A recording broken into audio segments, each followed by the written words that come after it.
Welcome to another episode of Busy Girl Healthy Minds, where today we are going to talk about earning your happy. Earning your happy.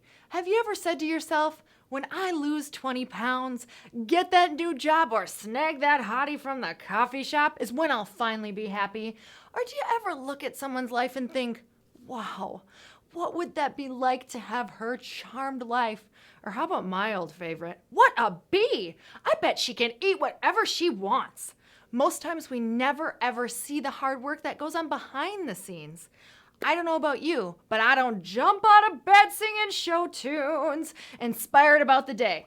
I know there's a priority list of actions that I need to take care of daily in order to earn my happy and continue on that path. I also know that the second I stop taking these daily actions, I start slipping back into my poor old me ways. Since I refuse to go back there, for long anyways, I drag myself out of bed and do the things that are guaranteed to whoop my rear end into a good mood.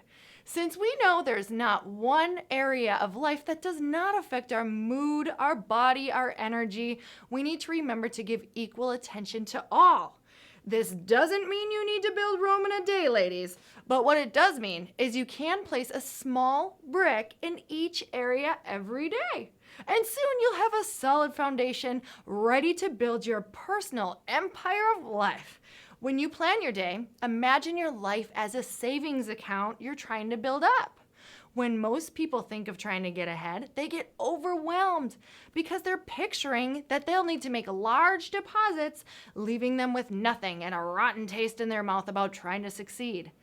This thought pattern will only lead you right back down the road to Stucksville. Instead, start picturing giving small amounts daily, and this is much easier to wrap your brain around. And it won't leave you thinking this lifestyle is for the birds before you even get to see the rewards. Write a plan each day of the week so you make sure you're contributing to all areas of your life, no matter how small. In the end, you'll always be in the positive, no matter how little the effort compared to the all or nothing that everybody does. That choice always leaves us in the exact same place we started, or worse.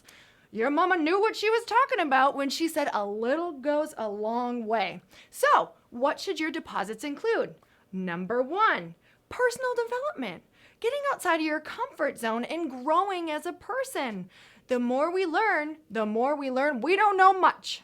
So, make sure you're reading or listening to things that inspire you and teach you how to be better. Start with just 10 minutes a day. It doesn't even need to be much. I like a little reading in the morning, and I like a little reading at night. I think a great place to start is Jack Canfield's Success Principles. He knows what he's talking about. Thanks, Jack. Your body is number 2. Make sure you're getting some form of exercise. I like to call this my daily dose of happy pills. Exercise releases chemicals in your brain that change your mood forever, and they relieve stress. Who doesn't need that?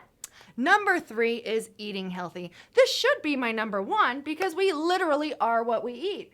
Our body builds itself off the food we put into our pie holes. What helps me make good choices is to actually picture the feelings of the food that I'm choosing leave me with long after the food is gone. I know healthy food leaves me feeling great, energized, and ready for what the day will bring.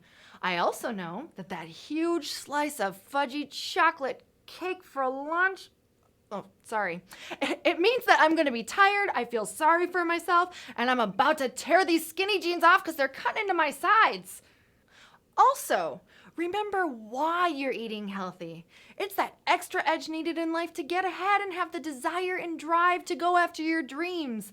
Always plan your meals, and if you make a bad choice, don't dwell on it, and make sure your next step is a good one. Never let one bad choice turn into a whole day. Just keep trying, and soon you'll know what to avoid and what helps you get back on track. My number 4 is sleep. Let me tell you a little bedtime story. Once there was a little girl who got no sleep. Let's name her Lori for fun. She was overweight and had uncontrollable hunger and snack attacks, lacking luster for life, placing blame, and was always filling voids in her life with fast, easy pleasures. There was a day she looked in the mirror after a long night hanging out with her friends' beer and wine, and she was a far cry from the woman she hoped she would be, and a little bit more like Homer Simpson. I feel like I know this girl. Anyway, she was a mess, and a huge part of that mess was because she didn't sleep enough, which led to even more bad choices. When you lack sleep, you actually miss out on your body's natural way of creating its own surefire appetite suppressant. Ever feel like you want to roll in a mountain of carbs when you're tired? Yeah, me too. And you also don't get the energy needed to deal with the everyday stresses that life brings.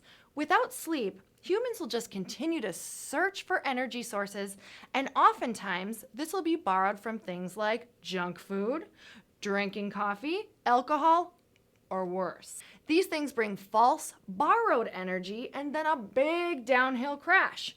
So, busy girls, remember these 4 very, very important steps for earning your happy, because we know that nobody is going to give it to us. So don't forget, implement these and always keep your mind busy. Until next time, busy girls, thanks for listening and goodbye.